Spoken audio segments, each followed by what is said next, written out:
તો આ તરફ કેટલીક ઘટનાઓ પણ બની રહી છે। સ્થાનિક ચૂંટણીમાં ઈવીએમ તોડવાનો બનાવ બન્યો છે। દાહોદના ધોળિયા પ્રાથમિક શાળાની આ ઘટના છે। ચૂંટણી સમયે બૂથ કેપ્ચરિંગનો પ્રયાસ થયો હતો। 2 થી 3 લોકોએ બૂથ કેપ્ચરિંગનો પ્રયાસ કર્યો હતો। કેટલાક શખ્સોએ 2 ઈવીએમમાં તોડફોડ પણ કરી। તો આ ઘટનાની જાણ થતાં જ ઉચ્ચ પોલીસ અધિકારીઓ ઘટના સ્થળ પર પહોંચ્યા છે।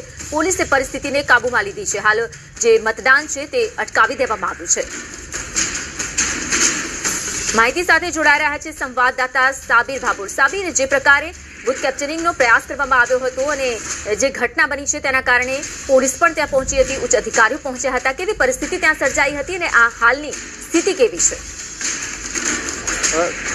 બિલકુલ વિધાતા, જે પ્રમાણે આજે દાહોદ જિલ્લા પંચાયત તેમજ 9 તાલુકા પંચાયત માટે જે મતદાનની પ્રક્રિયા હાથ ધરવામાં આવી હતી, તેમાં જે ગ્રામ્ય વિસ્તારોની વાત કરીએ તો ગ્રામ્ય વિસ્તારોની અંદર જે 50%થી ઉપરાંત જે બપોર સુધી મતદાન થયું હતું, પરંતુ ક્યાંક ને ક્યાંક આજે જે બપોરે ઝાલોદ તાલુકાના વઘેલા ખાતે જે પ્રાથમિક શાળામાં ચાલતા મતદાન મથક ઉપર કોઈ અજાણ્યા 2 થી 3 લોકો આવી અને બૂથ કેપ્ચરિંગનો પ્રયાસ કરવામાં આવ્યો હતો। હાલ ત્યાં જે મતદાન મથકે રાખવામાં આવેલા તમામ જે ઈવીએમ મશીનો તોડી નાખવામાં આવ્યા હતા, તેમજ જે સ્ટાફને પણ ઇજાગ્રસ્ત કરવામાં આવ્યા હતા। એટલે એવું માની શકાય કે કોઈ પણ જે અત્યારે એવું ચોક્કસ નથી થઈ શક્યું કે કયા ઉમેદવારના કયા પક્ષના લોકો હતા, પરંતુ એવું માની શકાય કે જે ઉમેદવારને લાગી રહ્યું હતું કે જે બૂથ ઉપર પોતાને કદાચ ઓછા મત મળ્યા હોય કે પોતાના પક્ષમાં ઓછું મતદાન થયું હોય તો તેને લઈને જે આ મતદાન અટકાવવાની પ્રયાસ કરવામાં આવ્યો હતો। હાલ જે આઈજી સહિત એસપી સહિતનો જે ઉચ્ચ પોલીસ કાફલો ઘટના સ્થળે પહોંચી ગયો હતો અને હાલ જે તે મતદાન મથકની મતદાન પ્રક્રિયા હાલ જે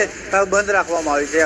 સંપૂર્ણ જે પોલીસ કાફલો ઘટના સ્થળે પહોંચી જવાથી જે પરિસ્થિતિ કાબૂમાં મેળવી લેવામાં આવી છે, તેમજ જે આ જે હુમલો કરનારા અને જે તોડફોડ કરનારા ઈસમો કોણ હતા તે વિશે તપાસ હાથ ધરવામાં આવી છે। બિલકુલ, જલ્દીમાં જલ્દી તપાસ થાય ને આ ઉમેદવારો અથવા તો કોના સમર્થકો હતા, કયા પક્ષના હતા તે જાણવું જરૂરી છે। પરંતુ જે પ્રકારની પરિસ્થિતિ સાબિર અહીં સર્જાઈ હતી, મતદાન પ્રક્રિયા છે તેમાં અવરોધ ઉભો થયો છે, અટકાવી દેવામાં આવ્યું છે।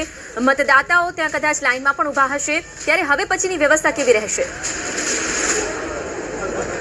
બિલકુલ વિધાતા, જે સમયે આ ઘટના બની ત્યારે જે મતદારોની લાઈન લાગી હતી, જે અચાનક થયેલા હુમલાને લઈને જે તમામ જે મતદારોમાં ભાગદોડ મચી ગઈ હતી અને તમામ લોકો ત્યાંથી ભાગી ગયા હતા, ત્યાંનો હાજર જે પોલીસ સ્ટાફ હતો તેમને જે પરિસ્થિતિ કાબુ મેળવવાનો પ્રયાસ કર્યો હતો, પરંતુ જે હુમલાખોરો હતા તે સ્થળ છોડી અને ફરાર થવામાં સફળ રહ્યા હતા। ત્યારે હાલ તો જે સંપૂર્ણ મતદાન પ્રક્રિયા બંધ કરી દેવામાં આવી છે। એટલે એવો એક અંદાજ લગાવી શકાય કે જે તે મતદાન મથકનો જેટલા મતદારો હતા તેની કદાચ ફરીથી ચૂંટણી થઈ શકે। કહી શકાય કે જે ઈવીએમ તોડી જવાથી જે અત્યાર સુધી જે બપોર સુધી મતદાન થયું હતું, તે સંપૂર્ણ જે ડેટા લોસ થવાને કારણે જે ફરીથી મતદાન થઈ શકે છે। જે વિધાતા, સાબિર, આભાર તમામ માહિતી બદલ। તો મતદાન પ્રક્રિયામાં અવરોધ ઉભો થયો છે। બૂથ કેપ્ચરિંગનો પ્રયત્ન કરવા સાથે જે શખ્સો આવ્યા હતા તોડફોડ કરી હતી, પરંતુ ત્યાંથી તે ફરાર થઈ ગયા છે। હાલમાં પોલીસ કાફલો અને ઉચ્ચ અધિકારીઓનો કાફલો પણ ઘટના સ્થળ પર પહોંચ્યો હતો અને હાલમાં મતદાનની પ્રક્રિયાને અટકાવી દેવામાં આવી છે।